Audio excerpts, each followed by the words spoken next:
All right. That was weird how I said that. I said it like all quiet, like all right. Good morning. Welcome to Get Your News On with Ron.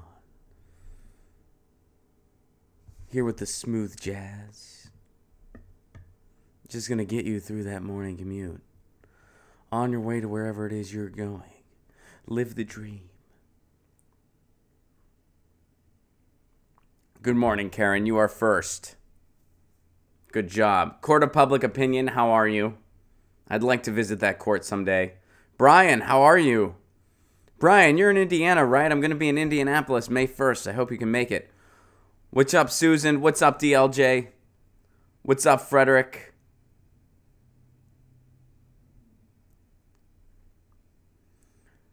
What's up, Vegan Tanya?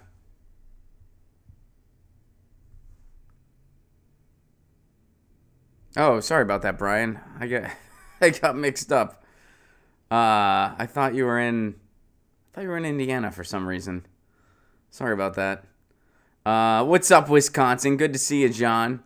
What's up, William? What's up, Doug? What's up, Tim? Your news is being gotten on San Luis Obispo. All right, Brian, you got it. What's up, JMU? My name's Ron. What's up, David? Konnichiwa. I hear the town hall was a little hostile last night, so I missed it. But we're gonna talk about it because I'm hoping some of y'all can. I'm hoping some of y'all can enlighten me. Actually, I got to catch some of it, but I did not catch all of it. Howdy, howdy, Tiny Hands Trump. What's up, Alex? I hope you can make it to the show May 1st. May 1st in Indianapolis. I hope you can be there. Tickets available now, romflacone.com. And we are almost at 30. As soon as we get to 30, the show will officially begin. Oh, no problem, JMU. I actually do it all the time. The B and the N are right next to each other. Mystic Warrior, I hope you can make it to Pensacola, man. That'd be awesome to see you again. What's up, Matthew? And Matthew says, vote if you're in Chicago. I did miss the question about Russia, Tim. We're gonna have to talk. We're gonna talk about it. We're gonna talk about it because I'm hoping some of y'all can fill me on some stuff. What's up, Lily? How are you? Good to see you. Oh, I hope everyone had their morning coffee or their evening tea. If you do that, if you don't, that's I like to do that. I like to have some tea in the evening. That's one of my favorite things. Which, by the way, shout out to ZT.com, ZHITEA.com. Their tea kind of rules. They're one of our sponsors. Our other sponsor is Microbinge, microbinge.com. Looking for an alternative to social media? Microbinge.com.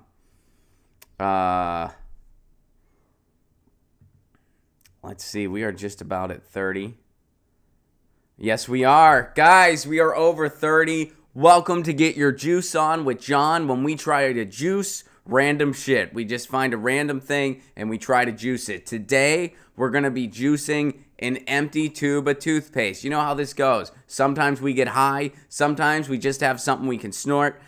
Sometimes we get some vitamins in a really unorthodox way. But welcome. No, I'm just kidding. Welcome to Get Your News On with Ron, the world's first viewer-curated streaming news show. What does that mean? That means you guys tweet me articles, we go through them together, we talk about what's going on in the world, and that's how we do this show. I've not seen anything in advance, neither have you, and we got a lot of interesting stuff today. Some of it's a little weird, but we'll start with today's topic. I wanted to talk about Bernie's town hall. Oh, by the way, real quick, yesterday, some of you guys noticed my fiance was home yesterday, and she was using the stove, and you could hear it. I was surprised that it could be heard. I didn't realize the mic could pick it up, but the mic totally did pick it up, and you guys could hear that she was using the stove, and you heard a little sizzle, and people were like, hey, I guess there's bacon at Ron's house. Does anyone want to know what she was actually making? Does anyone want to take a guess? Because it was not bacon. We're doing the vegan thing, so it was not bacon, and it was not fake bacon. It was actually kale. Because I wasn't sure what it was either, and I was wondering. I'm like, I wonder what she's making. It was kale. She was sautéing a little bit of kale with garlic in oil, and it was pretty good. actually. It was very delicious. Very delicious. What's up, Joshua? Good to see you, buddy. So, guys, let's talk about the town hall. I just caught the tail end of it. I caught the tail end of the Bernie Sanders town hall, so I didn't get to hear all the questions. I saw some of the clips after, the lie detector line. You know, Bernie was cracking a joke. It got a good laugh. That was cool. And I saw the reparations part. And, you know, I'll say this. I'm not saying Bernie Sanders is perfect. Of course he isn't.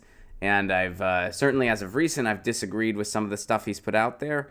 But if Wolf Blitzer was as hard on every politician as he is on Bernie, there would never be a president in my lifetime that has seen a second term.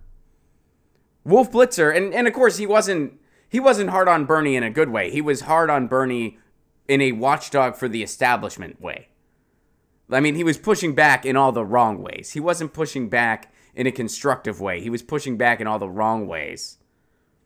And it'd be like people would cheer for something Bernie said, and then like Wolf Blitzer had to be like the naysayer. It's like no matter what, Bernie could have been like grass is green, and then Wolf Blitzer could have been like, you know, sometimes during droughts the green grass turns a little brown. What do you think about that, Senator? Like it was just ridiculous. Matthew says, I enjoyed the little jab Bernie Sanders took at Wolf Blitzer. Yeah, when he was saying that he was referencing things that were being divisive, and he said something to Wolf where he's like, I'm sure you're not trying to be divisive at all. So anyway, what are your guys' thoughts? Because I didn't see the whole thing.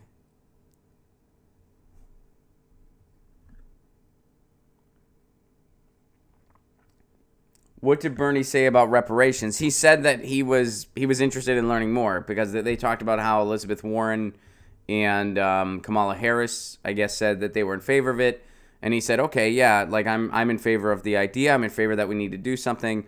You know, what are some proposals out there? I would need to see the proposals before I'd have a solid, you know, that was basically his answer.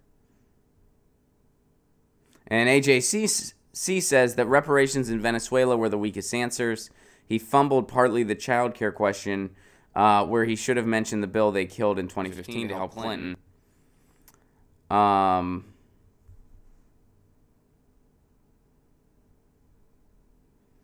Tim says the guy with the Russia bullshit question is a communications and democratic strategist that was passed off as an average Joe. Wow, interesting. I didn't remind that. I didn't know that.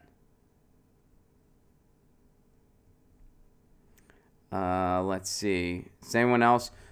How did he do on some other questions? So August says that Bernie kicked some major ass last night.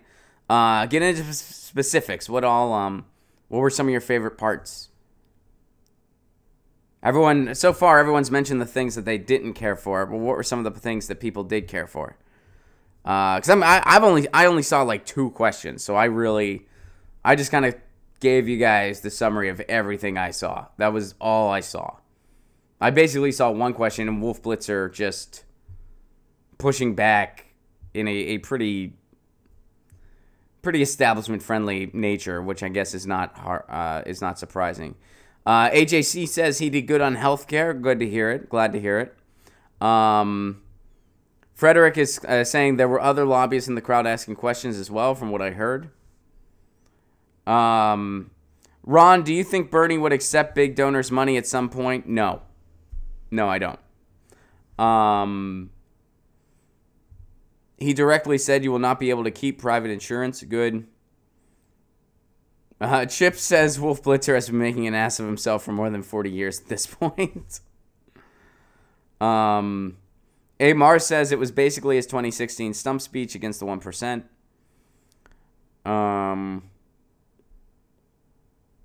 And Francois said that he was pretty aggressive. That's cool. Well, I guess we'll see what happens next.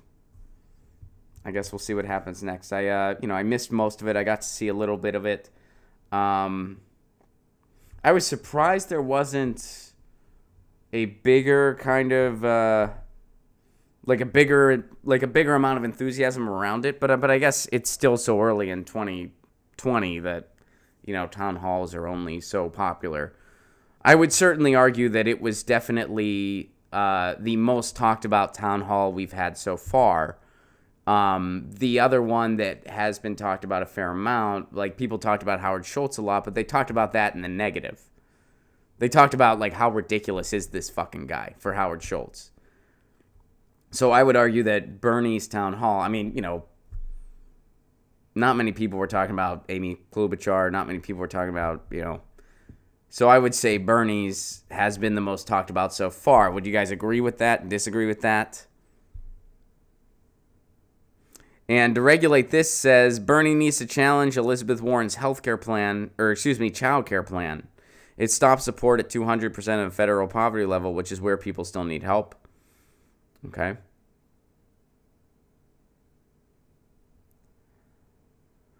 All right, some of you guys haven't seen it.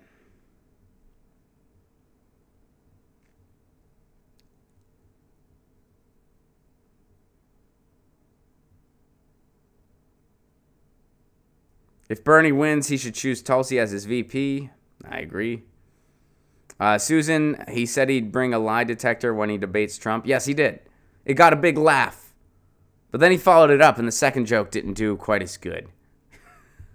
I noticed that. When he was like, yeah, we'd bring a lie detector, it got a big laugh. And then when he was like, so it would go beep, that didn't get as big of a laugh.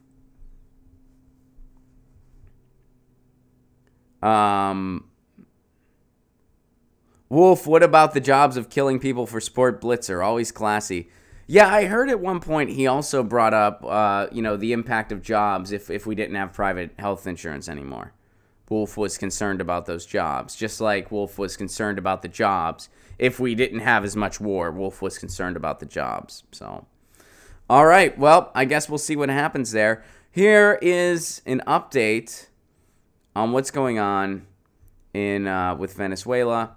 This is from Democracy Now! U.S. announces new sanctions on Venezuela as Lima Group opposes military intervention. Vice President Mike Pence met with Venezuela's self-proclaimed president, Juan Guaido, Monday during a meeting of the Lima Group in Bogota, Colombia. This is from Democracy Now! Pence announced new sanctions against Venezuela officials for their role in blocking the so-called, that's important there, the so-called humanitarian aid from entering the country over the weekend as the U.S. continues to ratchet up pressure on the government of President Nicolas Maduro. So here's what Pence said. Effective today, the United States will impose additional sanctions on regime officials, including 3 border state governors implicated in last weekend's violence and a member of Maduro's inner circle. These men worked to block aid for people in need and suppressed peaceful protests. Sure. So, now keep in mind, we talked about this yesterday. If all the U.S. wanted to do was get humanitarian aid, if their whole intention was just to help the people there, there's other means they could have gone through to get that aid to Venezuela. They could have gone through other countries that weren't supporting an illegal coup. You know, if Venezuela's like, hey, you guys are supporting an illegal coup, you also have a history of doing some pretty lousy things in the name of aid, so we don't trust you. The United States could have been like, fair enough, we get that. We're going to go through this different channel, so they'll check, make sure everything's good, and then you'll know that we're just genuinely trying to do aid. The United States could have done that. They didn't. Why not? Probably because genuinely helping people and providing aid isn't their goal. Probably because they're trying to get weapons in there like they've done in the past. Also, the tone is shifting, because here's another important part.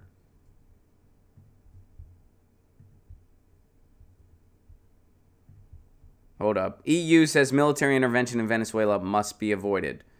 The European Union on Monday urged countries to avoid any military intervention in Venezuela. We must avoid a military intervention.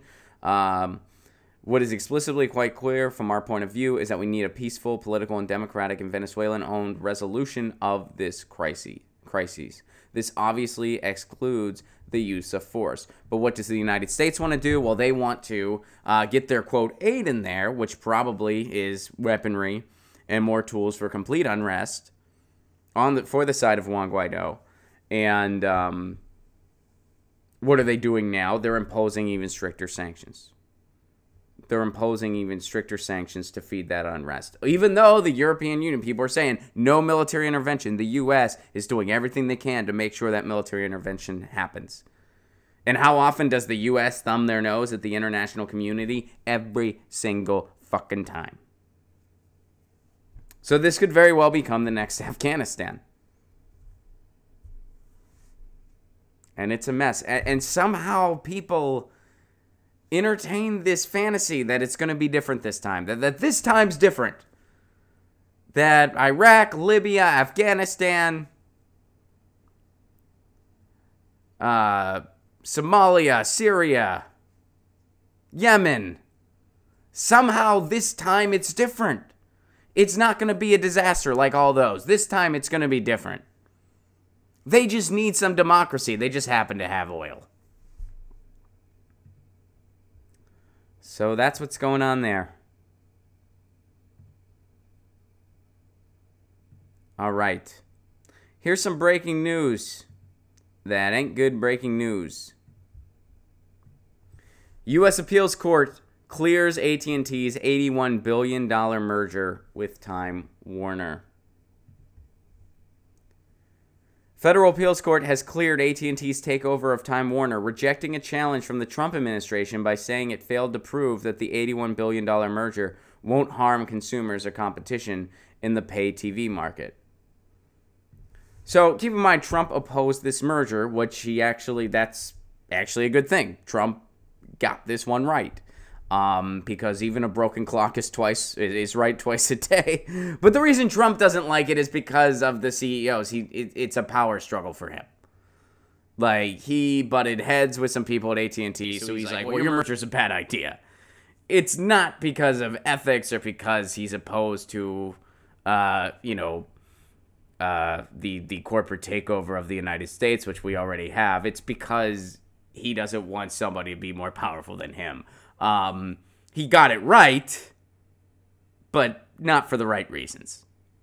But anyway, so that's what they're referring to when they bring that up.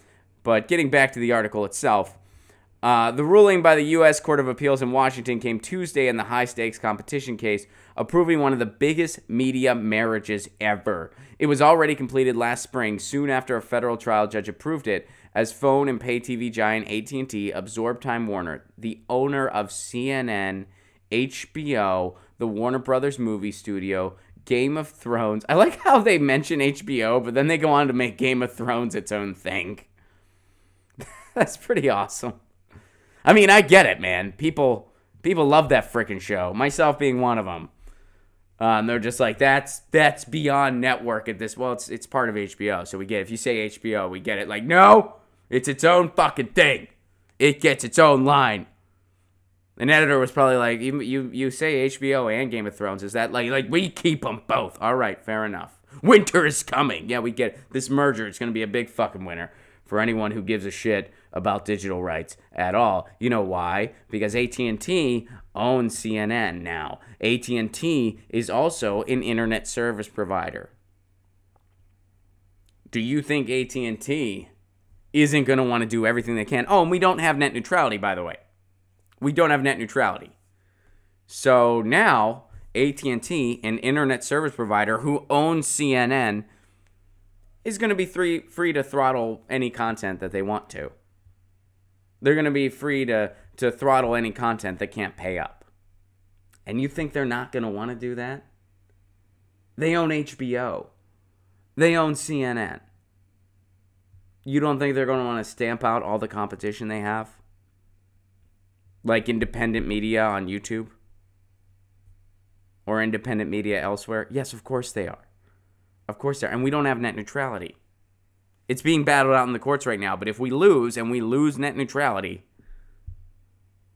what do you think is going to happen now that AT&T owns media outlets? They own media outlets and they also own your connection to the internet. So what are they going to do? They're going to do everything they can to stamp out the competition to their media outlets, and now they can do that because we don't have net neutrality. There's no law protecting the internet as a free and open publishing platform. So this merger is huge. With regards to the loss of net neutrality, this merger is huge. And it's going to be a disaster. Let's see if there's anything more to the article. Many observers had expected the decision favorable to AT&T.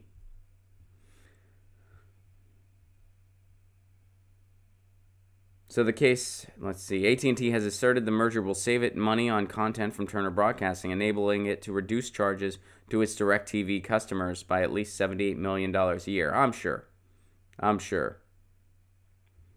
So, just a day after this decision, Comcast jumped back into a bidding war with Disney. Disney eventually won, and Comcast bought British broadcaster Sky instead. So now they're all trying to merge as much as they can. Now they're all trying to gobble up other media as much as they can. So what do you get when the person that owns your connection to the internet, that controls your connection to the internet, also controls media? You're going to get favorability to that media and not favorability to everything else. Man, there should be a law protecting you from something like that. There was. It was called net neutrality. It's gone now because of Trump's FCC. So this merger is disastrous news. It will be reported on at a minimum by big cable, by all the media outlets. And we got to get big cable trending on Twitter, by the way. Hashtag big cable. This is something we need to start talking about this more. We got big pharma. We got big oil. We got to start talking about big cable. And I know you're thinking, there's so many things going on, Ron. How do we... I get it. I get it. Trust me, I'm right there. But, pick a lane and start, because we've got to. And right now, this is in my lane, because my lane is municipal broadband. What is that? That is city-owned internet. City-owned internet solves the net neutrality issue for us, because it takes the internet out of the hands of AT&T and Comcast and puts it in the hands of the people. That's got to happen in every municipality in this freaking country. And net neutrality is important too. Why? Because if we lose the medium, it's over. It's over. It doesn't come back. Look at what happened to radio. Look at what happened to television. Once you lose it, it doesn't come back. So this merger is disastrous news. And right now, we are fighting on the lines for net neutrality. We're battling it out in court. But it's only a matter of time before big cable wins this thing. We're not going to be able to hold the fort down forever. We need a permanent solution. The permanent solution is municipal broadband all across the country. Folks that already have it get the best internet for a reasonable price. And they don't have to worry about the internet looking like cable television 2.0. All right, so this merger is a disaster.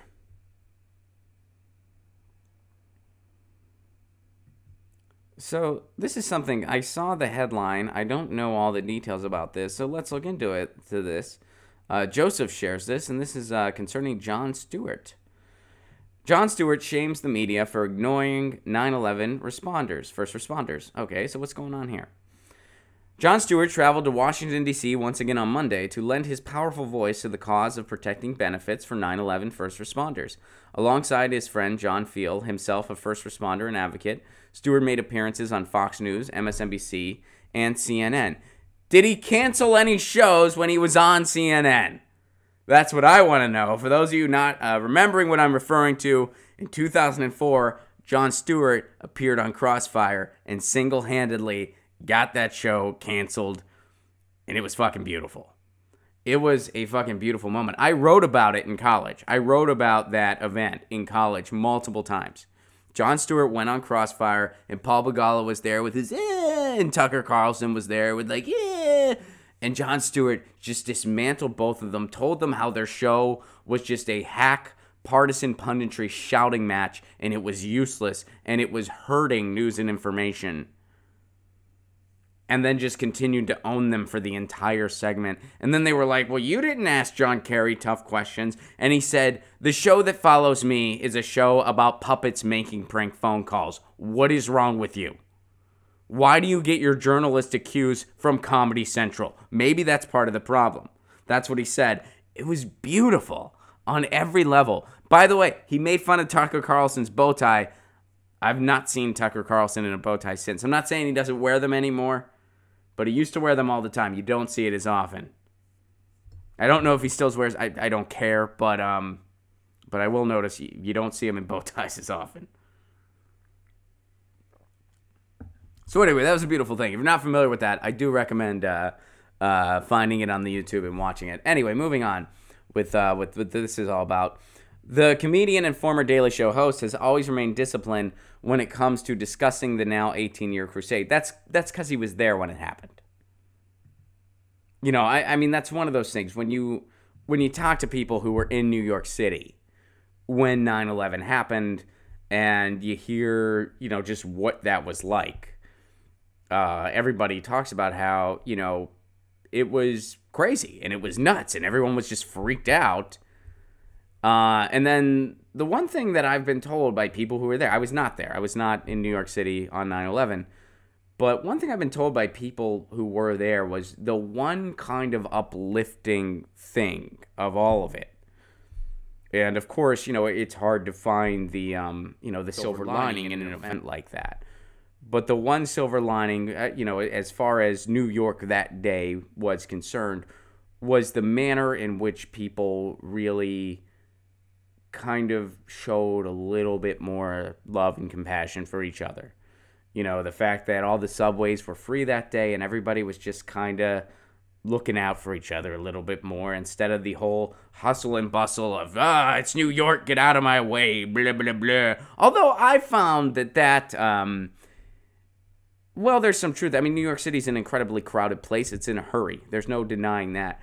But I've also found that the whole, like, oh, New York is so cutthroat and this, I have found that in my personal experience to be a bit overstated too. Because a lot of times, if you're in New York City and it's obvious you're overwhelmed and you kind of need a hand, someone's going to be there to give it to you. You know why? Because they remember a year ago when that was them. Or 5 years ago when that was them. Or 10 years ago when that was them. They remember what it was like when they hit New York City for the first time and they were like, this is home now. And they had that moment of, oh, fuck, what am I doing? I want to go back to Indiana or wherever. Holy shit, this is fucking over. I can't do this. My rent is due. I don't have a full-time gig yet. And everybody's moving so fucking fast and I don't know which subway I'm supposed to grab. Everybody's been there. You know, that moved to, I guess unless you're from there originally. But everybody's been there, so they get it. So a lot of times, if people do have a minute, they will help. I mean, that's been my experience. That's been what I've been told from people. They're like, you know what? Everyone makes it out like it's this, and yeah, of course, it's hustle and bustle in a hurry. But there also is that element of like, hey, I'm gonna give you a hand because that was me one day. There's a joke, and I forget the comedian who has this joke, so I can't, unfortunately, give credit. But there's a comedian that I opened for a couple times years ago, where they had a joke that went something along the lines of, yeah, you know, New York is not as unfriendly as people make it out. Someone in New York will hold a door for you. Just if you don't say anything back, expect to hear, you're fucking welcome. And I thought that summed it up kind of beautifully. I thought that was a really fun joke, and I feel bad I can't give credit to the comedian because I forget who it was. I want to say it's a guy named Ben Creed, but I'm not sure. But anyway, and that's a paraphrasing of the material. But all right, so let's go back to this story.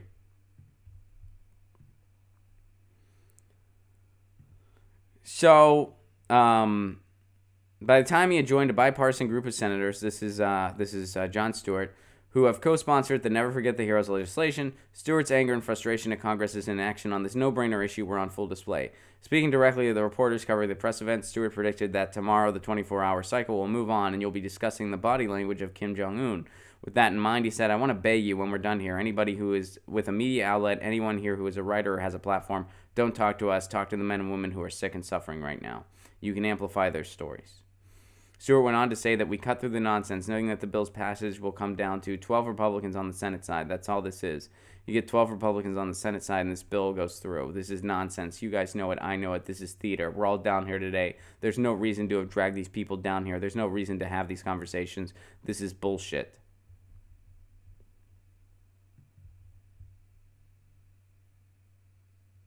And Jon Stewart did say when the cameras were all on him, he said the Trump Justice Department is doing an excellent job administering this program. Interesting.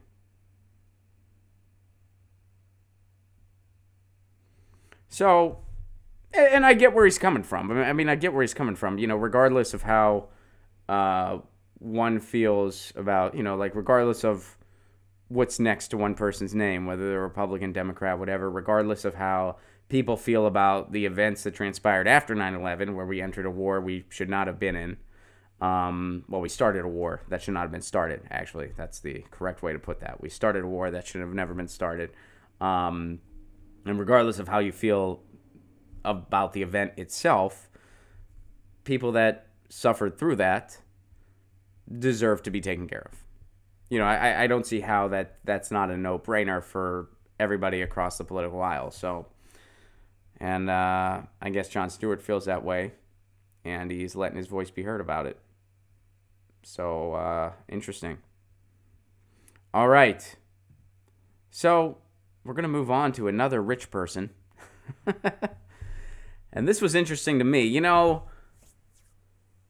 there have been some people in politics that really like to take advantage of that whole, like, political stardom thing. And here's a guy who's doing it. And we'll see if he throws his hat in the ring for 2020 or what's going on there. But Joe Biden, the VIP Veep. Joe Biden gets rock star treatment at his $150,000 gig in Fort Lauderdale, Florida.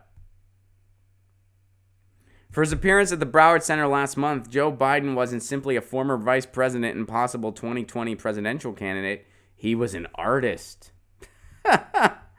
Wow. That means everything about the appearance, not just the fee, was spelled out in a detailed contract. The program, the dressing room, the food, the time for each segment of the performance. The contract and the rider, which is an attachment to a contract listing additional details, was obtained by MapLight, a national nonprofit organization that scrutinizes money in politics. The Broward Center for the Performing Arts didn't respond to email or phone inquiries about the documents. Biden was represented by the mega talent creative artist. He's represented by CAA.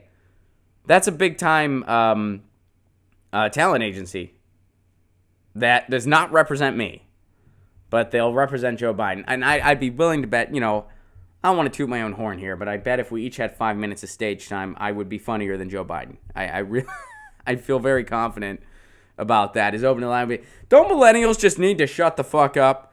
And everybody would be like, what's wrong with you? There's a bunch of millennials in this audience, Joe. I mean, I guess...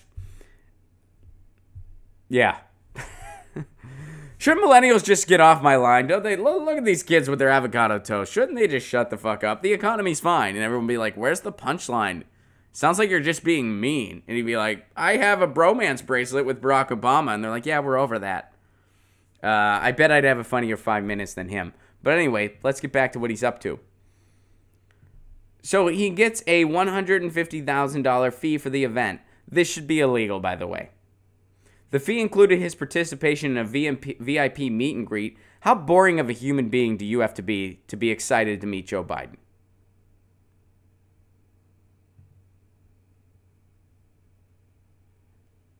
It spelled out a 45-minute moderated conversation and a 30-minute Q&A. Man, that sounds...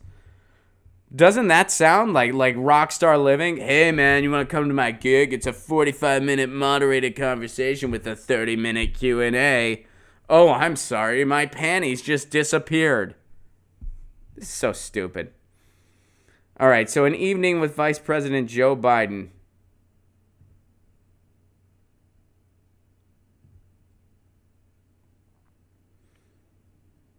So the audience for the January 28th event was about 2,000 people, with tickets running from $50 to $150. So if you want to know how many sycophants live in Southern Florida, there you go, 2,000.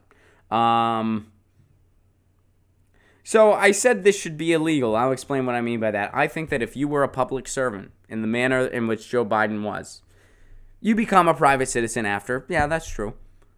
But you're still considered a public servant by many measurements. I mean, first of all, you're always referred to as president or vice president. Your benefits are always taken care of. Your means are, for the most part, always taken care of for the rest of your life. So I think that because you get those benefits, it should also include some sacrifice. Meaning, if you want to do a book, that's totally fine. You have every right to do that as a citizen. But there should be some caps on how big of a deal you're allowed to accept. If you're going to do a speaking tour, there should be a cap on how high the fee should be. And how high, because you're a public servant. So it should be affordable for anyone to go. If Joe Biden wants to do a speaking tour as a former public servant and with someone who gets benefits for the rest of his life because of that public service, with those benefits should come some calls to civic duty. A call to civic duty meaning you're accessible.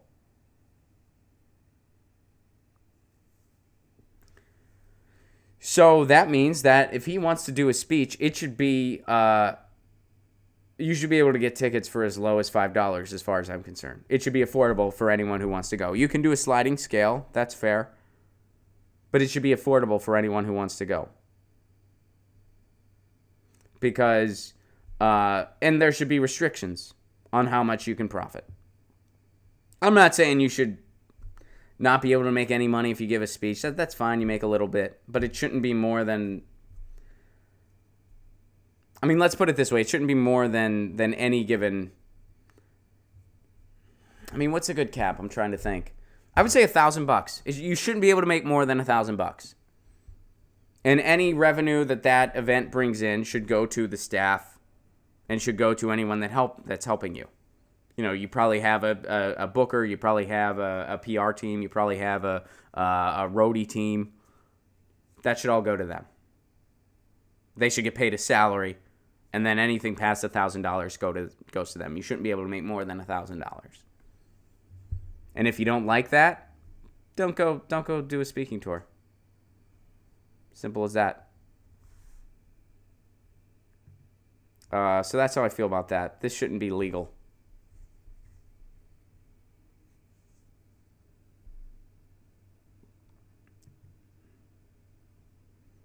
And not every former president has gotten rich after leaving office, by the way. Not every former president has done that. A lot have. Most have. But not all of them. And they shouldn't be able to. You're taken care of the rest of your life when you commit public service like that. And that's fine. I get it. You know, you held a huge office. I get it. So you're taken care of forever. But that also should come with a call to civic duty. And that call to civic duty should mean that you're accessible to people and that you're not using your position to profit at an unreasonable degree. So you shouldn't make more than $1,000 for a speaking appearance. You shouldn't be able to accept this exorbitant amount for a book deal. If you want to do that stuff, that's fine. You're allowed to. But there should be some restrictions on how much you can get. And the rest should go to the people that work for you. So that's how I feel. So guys, we're going to go somewhere weird, and then I'm going to turn it over to the chat. Because I wanted to talk about this today, and you're going to find out why. So we're going over to Denver now. Louis Sebastian, found guilty in downtown Boulder murder trial. You might be thinking, Ron, what's going on? This is just a random murder that happened in Colorado. We get it. We talk about all kinds of things on this show. But you brought this up. You wanted to talk about this today. Why? All right, so in the summer of 2017, a Boulder croquet party intertwined the fates of two strangers. Later that night, one of those men lost his life. 2 years later, the other found he would spend the rest of his in prison. Louis Sebastian was found guilty of first-degree murder in the fatal shooting of Christopher King in a downtown Boulder restaurant. As a Boulder County jury on Friday came to the conclusion Sebastian's actions that night were not self-defense. Sebastian, who is 33 years old, did not react as Boulder District Judge Andrew Hartman read the verdict at 11 a.m. Friday, following about 5 hours of jury deliberation over 2 days. Sebastian was also convicted of unlawfully carrying a concealed weapon. Immediately following the verdict, Hartman sentenced Sebastian to the mandatory life sentence in prison, without the possibility of parole on the first-degree murder count. He also sentenced Sebastian to 634 days time served on the concealed weapons charge before Sebastian was led out by of the courtroom by deputies. King's family members were not able to make it to the trial, but Boulder County District Attorney Michael Doherty called them shortly after the verdict was read. So, I admittedly have looked into this a little more, and what happened was they were at an event, the two people, this Mr. King and Mr. Sebastian, and they were arguing over a girl. Apparently, they were both kind of flirting with her, and they were arguing over her, and it got a little hostile between them. And this whole time, Louis Sebastian had a gun on him because he carried a gun. He did not have a permit to do this, but he carried a gun. And so things kind of mellowed out between them, and then the bill came for the restaurant, and Mr. King allegedly didn't put enough money in, and other people felt that way too. Louis wasn't the only one. Louis Sebastian wasn't the only one going like, hey, you didn't throw in enough money. Apparently other people there were like, hey, dude, you're kind of stiffing the bill a little bit. You're not paying your fair share with what you got. Do you want to do that? And I guess Mr. King got argumentative again, and Louis Sebastian got on Mr. King a second time. They started arguing again. They started butting heads. When they went outside, they started fighting. This led to Louis Sebastian shooting him. Now, Louis Sebastian claims it was in self-defense. He was attacked, and apparently that was the case, that he was attacked, that this guy, went at him. But then the way the witnesses reported it is that when the gun was drawn, the guy was, he shot the guy a couple times, and the guy stammered back into the restaurant and was begging for his life, and Mr. Sebastian got about 5 feet away from him and shot him dead. So they're saying that wasn't self-defense. That's not self-defense. This guy was pleading for his life, begging, and you shot him dead. That's not self-defense. That's what the jury decided. And this is based off of witness testimony. And of course, Louis Sebastian's, he's saying, look, I was attacked and I don't, I just acted to defend myself. And, so anyway, that's the ins and outs of that case. And you're probably still wondering, Ron, why are you bringing up this random murder? Why are we talking about this today? Why was this a big deal for you to bring up? Because I knew Louis Sebastian. I went to high school with him, and I knew him post-high school a little bit too. So here's how I want to start this story. I heard about this via the Facebook of somebody who I went to high school with. I'm still Facebook friends with some of the old people I knew in high school. And a guy that I went to high school with, we'll refer to him as Jay. Jay posted this, and he said, man, here's a crazy story about someone I graduated with. And one day I posted, this reminds me of a post I made in 2017. So one day Jay posted a thing making fun of Trump. It was like a meme making fun of Donald Trump. And Louis got on that thread and started getting real combative about it. He was like, oh, that's not funny, and blah, blah, blah, and you're so stupid, and Democrats are dumb, and they have no sense of humor. And a bunch of people jumped in, and they were like, what are you even talking about? Dude, it's just a thing. And he's like, I'm a libertarian, and blah, blah, blah. And he got real combative about it. Now, someone else that I also went to high school commented under that and said, I remember that thread, and the reason I remember it so well is because it seems so weird coming from Louis, because he used to be so left-leaning, and then all of a sudden he had this big 180. Like, when I saw those comments, I actually wondered, the other person saying this, I actually wondered if his Facebook account was hacked because it seems so out of character coming from him. Now, fast forward to my experience with Lewis. Now, my experience with Lewis was very similar to this entire Facebook thread and what Jay mentioned and what the other person mentioned who said, man, what a 180. So I knew Lewis in high school. When I moved back to Pittsburgh, it was to go to graduate school. Around that same time, Lewis also moved back to Pittsburgh. He reached out to me via Facebook, and he would come out to some of my shows. That was the only time I'd see him. Like, we never actually, like, hung out, but he would come out to my shows. And this was around the time that I put together my media, like, I used to do a media lecture at colleges where I would talk about media consolidation and, how to kind of navigate through it and be civically engaged. I did, like, a kind of satirical lecture on that I would do at colleges. And when I initially put it together, I launched it at a theater in Pittsburgh because I was still living in Pittsburgh at the time. So I did that. And Lewis came out to it. And he sent me these real encouraging messages. He came out to, like, I think I did 4 of them once a month. He came out to, I believe, 3 of them. I think he came to almost every single one. And he wrote me this big, long thing, like giving me feedback on it. And he actually, at one point, I won't forget this, he said, to not be afraid to kind of let my leftiness shine through. I guess he thought I was holding back a little bit. I don't know if I was or wasn't, but, he kind of said, like, he felt like I was, and I should really just let it punch on through. So I took that to heart. I was like, all right, I'm going to make sure I do that. And yeah, he was just this kind of, he was always not one to shy away from a debate. And he was always one not shy to, shy away from confrontation. But he was never combative or anything like that. And he was always kind of a to-himself guy. I don't remember him ever having another person with him, for instance. Whenever Lou would come to my shows, he always just came alone. He came alone and he would talk to me and then he would leave. Like, he just didn't... Yeah, I got the vibe he wasn't a crazy social guy. And he wasn't in high school either. Lou was always kind of to himself.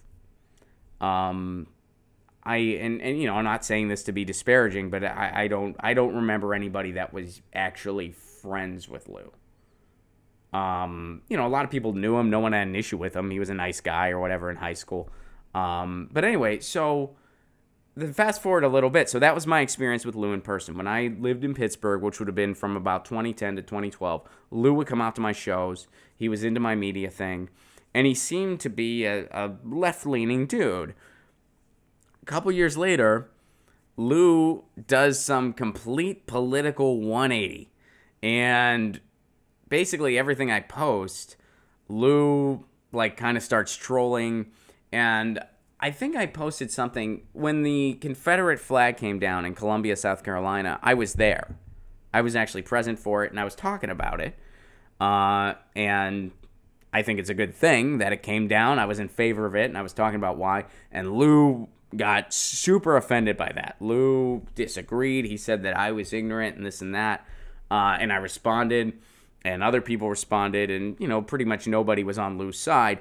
And he got really, really combative to the point where I kind of, he started calling people some names and stuff. And I had to I think I just deleted the post because it was on my personal Facebook. And then I never really heard from him again until now where he murdered somebody. So it was a trippy thing. Now, I'm certainly not implying that, like, oh, he changed his political views and got violent. I have no idea. I have no idea if he's had issues with rage his whole life. I don't know. I don't know what prompted this huge political 180 in him. It was just very peculiar that all of a sudden this guy, and I'm not the only person that had that experience. Other people that I went to high school with had that same experience. Were like, yeah, we remembered him as like this chill dude who actually had different political convictions. They were more to the left. Then all of a sudden he went to this like kind of far right Alex Jonesy type, because that's where Lewis was politically. He was kind of fringe Alex Jones type views, and he started becoming really combative on Facebook. It wasn't just, debate or discussion. It got mean. He took it to a mean place really quick. And I actually looked at the thread from Jay's thread, and, you know, real quick, he started calling people snowflakes. He started calling people, he started referring to things as gay. And then he's like, oh, I bet you want to get on my case because I'm a straight white man calling things gay. And it's like, well, no, we're just kind of marveled at your lack of a decent vocabulary and your ignorance. I don't know what you're... Like, it was like he wanted to... Like, he posted like somebody who wanted people to hate him. You know what I mean? And he had not done that before. And that's what he did on my thread as well. Like, he posted not just like someone who had a strong disagreement, but somebody who wanted to be combative and wanted people to hate him. And I've never understood that. Like, I've never understood that type of mentality where you just want people to hate you. I mean, there's enough hate in the world. You don't need to drum more up on a message board online or in a comment thread online. So I wanted to talk about this story today because it's kind of when I saw it, it was kind of a trippy thing.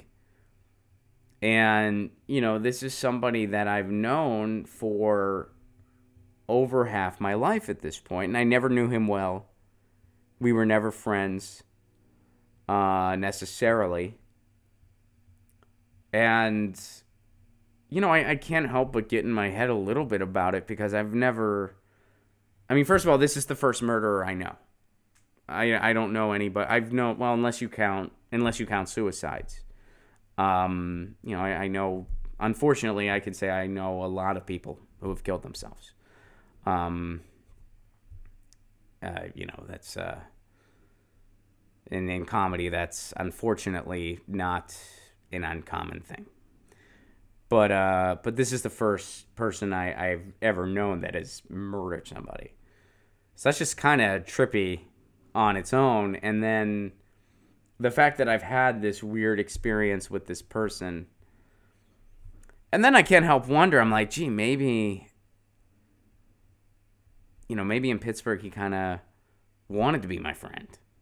You know, but didn't want to, like he came out to the show hoping that maybe I'd be like, hey, we should hang out. I have no idea. Like I don't know. You know, but it's one of those things you can't help but get in your head about. So I guess I want to end the show today. I kind of wanted to turn it over to you guys and just ask you if you've had any experience where somebody that you knew growing up took a total 180 and not just politically. I'm not implying that because this dude had a political shift that led him to this. I have no idea if those are related or not. Maybe they are, maybe they aren't. I have no clue. I'm just observing how peculiar it is that he had this crazy shift and then he got real combative when he had this shift, and then it led to, obviously, it was real life violence as well. And I don't know if he had other, for instances. I mean, maybe he got in fights all the time. I have no idea. He's not a particularly big dude or anything like that. Like, he's an average-sized guy from what I remember anyway. So let me see what you guys are saying. I think you guys get the point.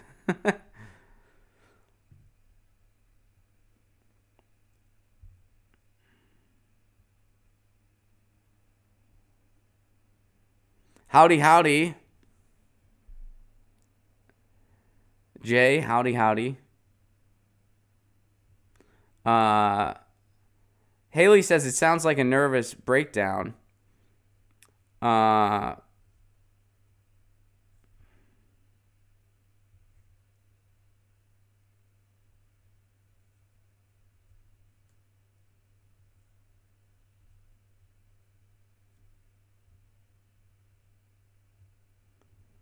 Snork is saying it could have been a brain tumor.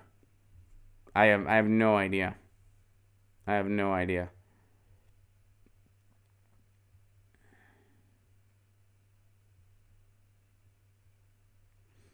Slow News Day says, in a weird reversal of that psycho used to go to my shows, the guy who Joey Diaz kidnapped 30 years ago went out to Joey's show.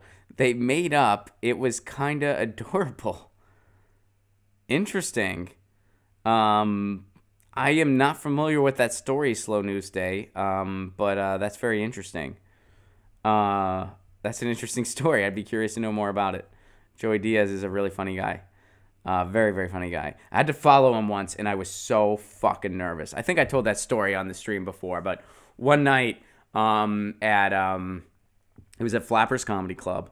I was going last on a show, and Joey Diaz was the pop-in special guest.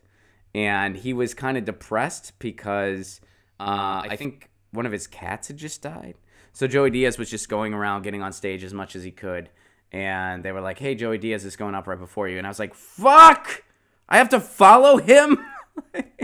And I was nervous. I mean, that guy is a comedy veteran, and he's one of the greats. He is one of the greats.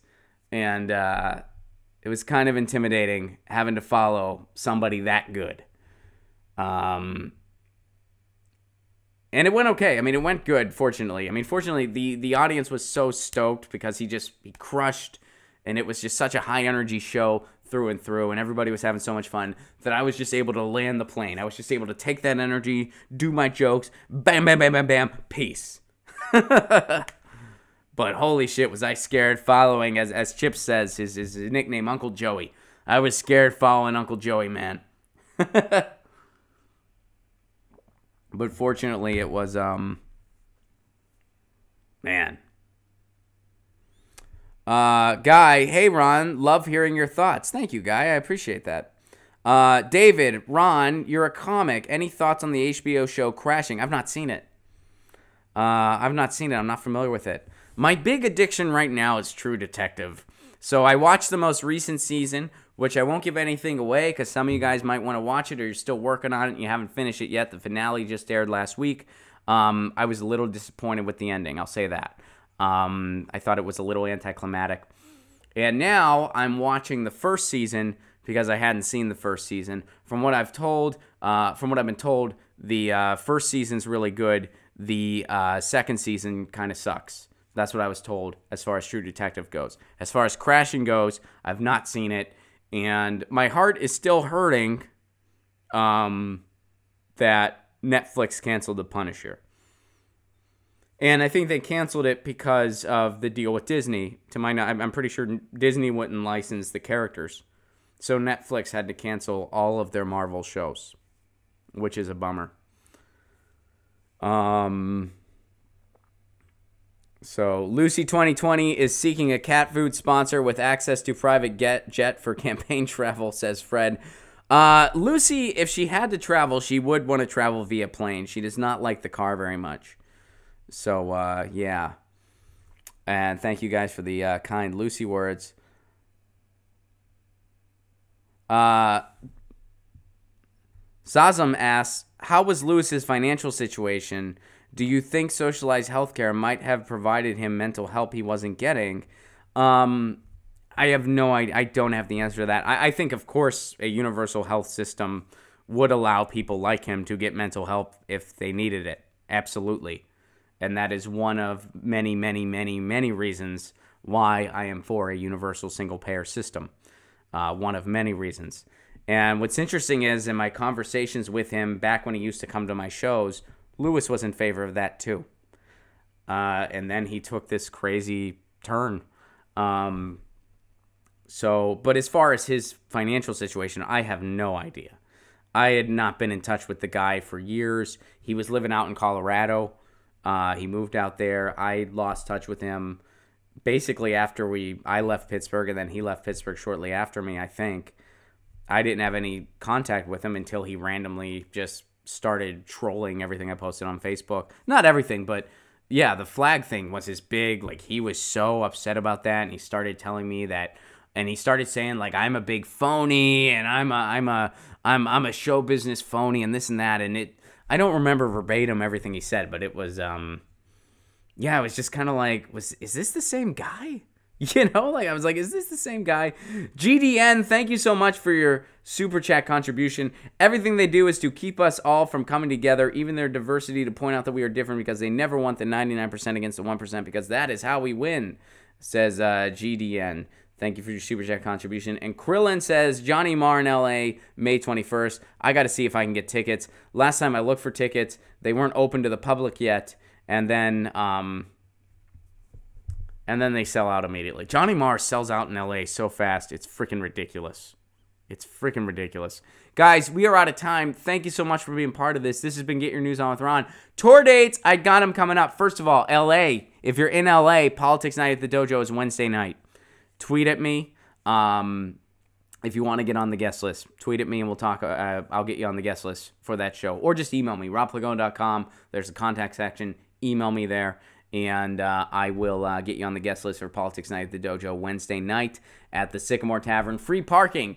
Also, road dates, March. Graham Elwood and I are out for the Progressive Comedy Tour in March. We're going to New Orleans, Louisiana, Pensacola, Florida, Oxford, Mississippi, Lafayette, Louisiana. April, we're going to Texas. We're going to San Antonio, Fort Worth. We're going to Austin, and we're going to Houston. May, we're going to Boise, Idaho, and Salt Lake City. June, we're coming to the East Coast, New York City, Baltimore, Maryland, Washington, D.C., Philadelphia, PA, Boston, Mass. Get your tickets now at and New Haven, Connecticut. Get your tickets now at ronplacone.com for all those shows for the Progressive Comedy Tour. May 1st, I'm going to be in Indianapolis. That's just going to be me. May 1st, I'm in Indianapolis. Tickets are available at ronplacone.com. If you want to support this show on the sustainability end, please do consider becoming a patron for a Give What You Can level. You get all kinds of exclusive content, including my album, and you help build this show. You're helping me maintain this show.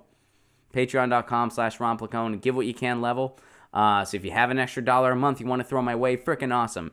If you don't, that's totally cool too. Please like these videos, share these videos, tell your friends. And thank you for being the best executive producers in the damn business. You guys are the greatest. You guys make this show. Thank you so much. This has been Get Your News On with Ron. We'll be back tomorrow, same time, same channel, 1 p.m. Eastern Time, 10 a.m. Pacific Time. See you then.